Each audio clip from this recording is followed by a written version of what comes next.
Hyvät kollegat, kiitos, että olette lähteneet ensinnäkin niin rivakasti laatimaan kriteereitä.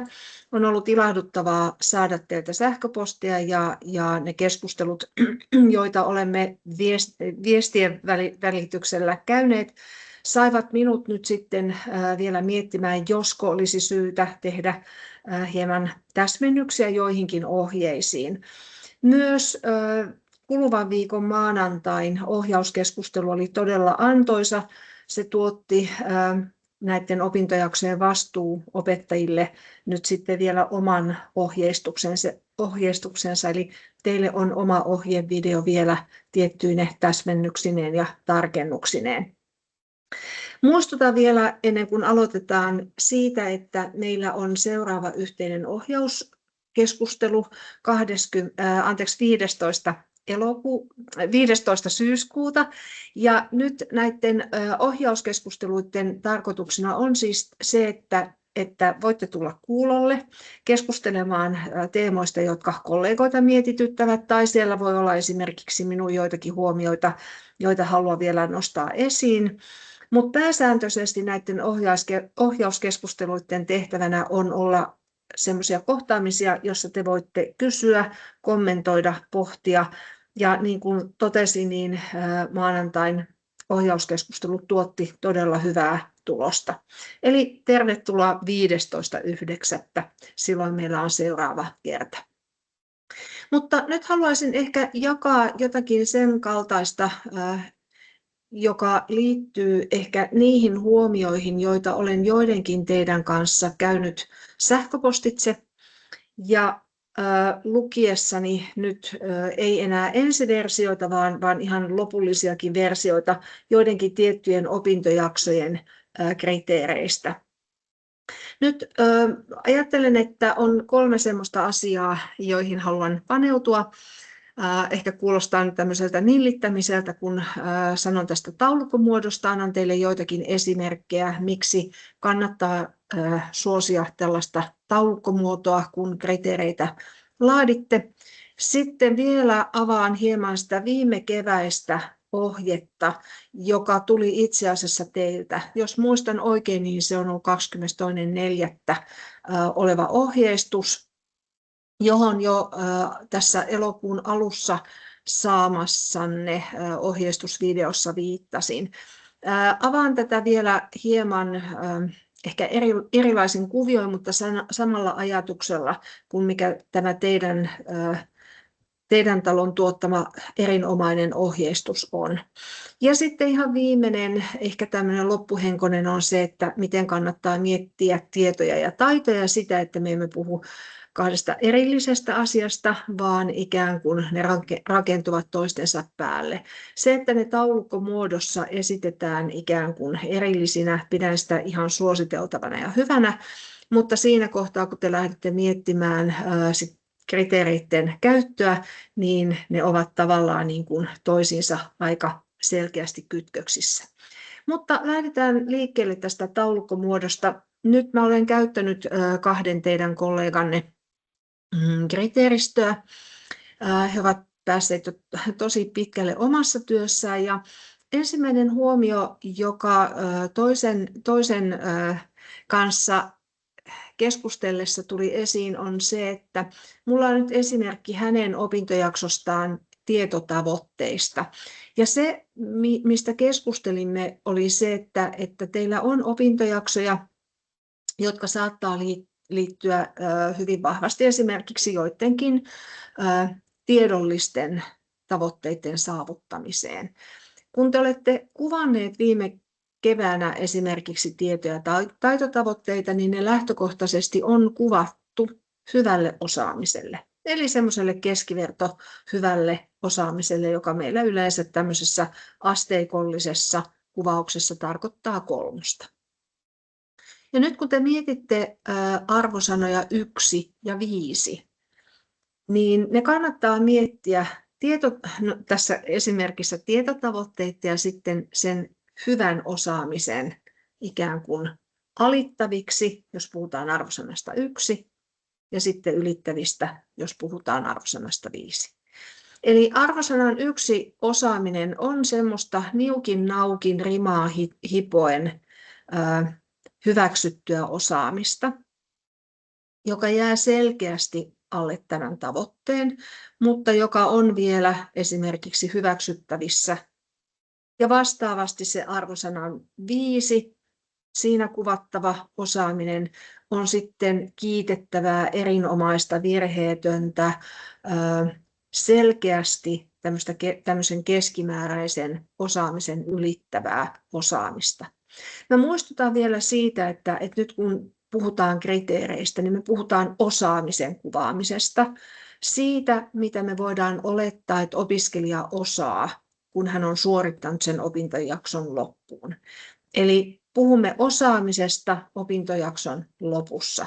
Joku teistä oli jo ansiokkaasti miettinyt formatiivista arviointia, sitä, että millä tavalla esimerkiksi opiskelijoita ohjataan, mutta me ei olla nyt päästy vielä niin pitkälle. Eli tavallaan me ollaan nyt siinä, että kun katsotaan tavoitteiden saavuttamista, niin missä kohtaa tavallaan nyt arvosana-asteikkoa 1, 3, 5, unohtamatta arvosanoja 2 ja 4, mutta puhutaan nyt 1, 3 ja 5, millä tasolla sen opiskelijan osaaminen on. Ja niin kuin huomaatte, että kun mä lähdin siitä taulukkomuodosta liikkeelle, niin tässä on aika selkeä ja johdonmukaista seurata sitä, että mikä on tässä näkyvässä esimerkissä nyt opintojakson 1 tietotavoitteista, miten tämä arvosana 1 muodostuu, eli tavoite joiltakin osin tulee saavutettua, mutta selvästi se on aika kaukana vielä 3 osaamistasosta. Ja vastaavasti, että mitä tarkoittaa se, että kiitettävä ja sitten kiitettävä 4 ja erinomainen osaaminen 5 selvästi ylittyy tästä keskimääräisestä. Suosittelen siis taulukon käyttöä. No sitten toinen esimerkki, joka niin ikään on teidän kollegaltanne, on se, että te näette tässä dialla nyt 4 erilaista tietotavoitetta, jota hän on lähtenyt kuvaamaan kriteerein. Ja se, mitä pidän tässä erittäin ansiokkaana, on se, että hän on nyt lähtenyt ikään kuin kuvaamaan kaikkia näitä 4 tavoitetta ja niiden saavuttamista yhdellä kuvauksella. Eli jos te pilkotte nyt tätä kriteerit kuvausta arvosanalle 1, niin te toki löydätte jokaisen tavoitteen suoritustasokuvauksen, mutta siitä on lähdetty muodostamaan kokonaisuutta.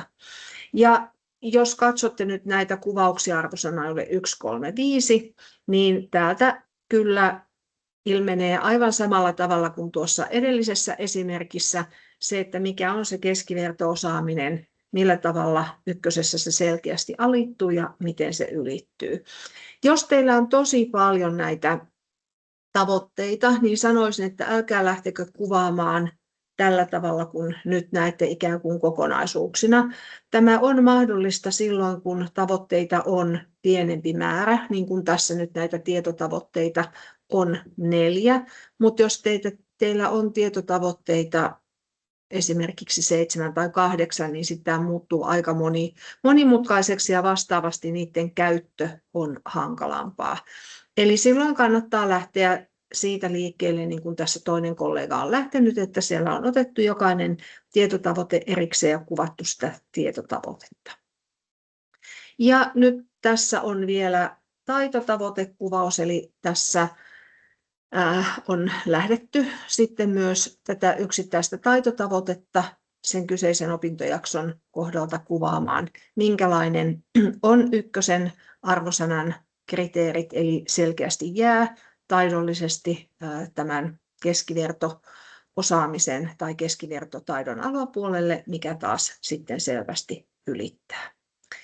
No, lukiessani ja kommentoidessani näitä kriteereitä minulle tuli vielä mieleen se, että minun täytyy varmasti kertaalleen vielä muistuttaa semmoisesta asiasta, että nämä tiedot ja taidot, vaikka meillä ne taulukoissa ja meidän puheessa ne on ollut ikään kuin toisistaan erillisiä ja mun mielestä ne on taulukossa hyväkin pitää erillään, niin tosiasiallisesti kun te opetatte tai sitten arvioitte opiskelijoiden suorituksia, niin mä väitän, että opiskelijoilla ei voi olla taitoja, jos ei hänellä ole tietoja.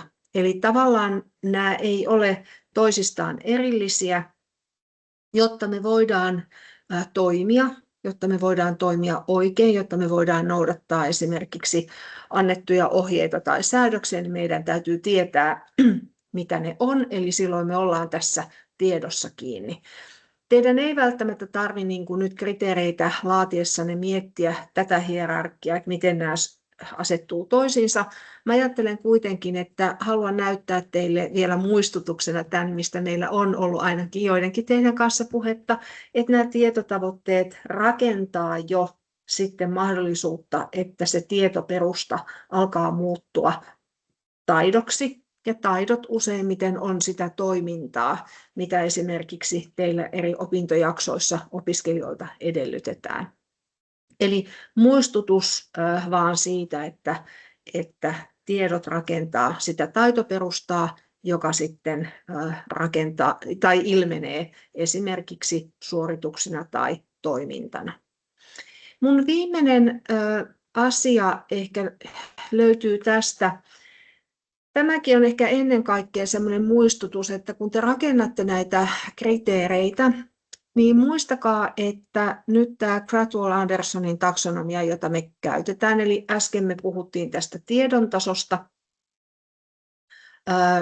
kun näytin teille nämä tiedot ja taidot, itse asiassa se meni nyt toisinpäin, mutta tämä on ehkä loogisempi tämä kuva. Eli faktat ja käsitteet muodostaa nyt sitten menetelmille sitä pohjaa tai rakennetta. Ja niinhän tämä taksonomia etenee, että faktat ja käsitteet on ikään kuin se ensimmäinen askelma, ja sitten se vaativampi taso on nämä esimerkiksi erilaisten teidän ammatilliseen toimintaan liittyviä vaikka nyt menetelmiä, laitteiden käyttöä tai toimintamallin soveltamista. Mutta sitten jos katsotaan näitä tiedon tasoa, että minkä tyyppistä osaamista, missä määrin opiskelija osaa jotakin, niin mä muistutan ehkä vielä siitä, että jos opiskelija osaa soveltaa, niin silloin hän automaattisesti muistaa ja ymmärtää asioita. Eli teidän ei tarvitse ikään kuin kirjoittaa sitä auki, että opiskelija ymmärtää ja soveltaa tai analysoi ja arvioi, jos me puhutaan jo semmoisesta niin kuin keskiverto-osaamista ylittävästä toiminnasta tai osaamisesta. Eli aina kuvataan sillä vaativimmalla osaamista kuvaavalla verbillä asioita. Eli ei analysoi ja arvioi, vaan voi lähteä siitä liikkeelle, että opiskelija arvioi jotakin tai opiskelija analysoi. Eli ei tarvitse lähteä soveltaa ja analysoi, koska tämä on taksonominen tämä osaamisen kuvaus. Ja tässä kohtaa mä vielä muistutan teitä siitä erinomaisesta ohjeesta, joka teidän talonne tuotti, jonka olette saaneet huhtikuun lopussa tai toukokuun alkupuolella, jossa on kuvattu näitä erilaisia verbejä ja sitä, että miten näitä verbejä olette jo käyttäneet niihin tavoitteisiin. Nyt on ehkä se ohjeistus hyvä ottaa esiin vielä ja katsoa esimerkiksi synonyymejä tai sitten sitä, että miten sitä osaamista lähdetään kuvaamaan eri tasoille. Mutta näillä sanoilla mä ajattelen, että haluan toivottaa teille vielä hyvää työskentelyä. Älkää epäröikö olla minun yhteydessä, jos teistä tuntuu, että haluatte jotakin lisäneuvoja tai haluatte käydä keskustelua mun kanssa. Ja tervetuloa sitten vielä yhden kerran uudelleen. Tervetuloa sinne ohjauskeskusteluun. Hei!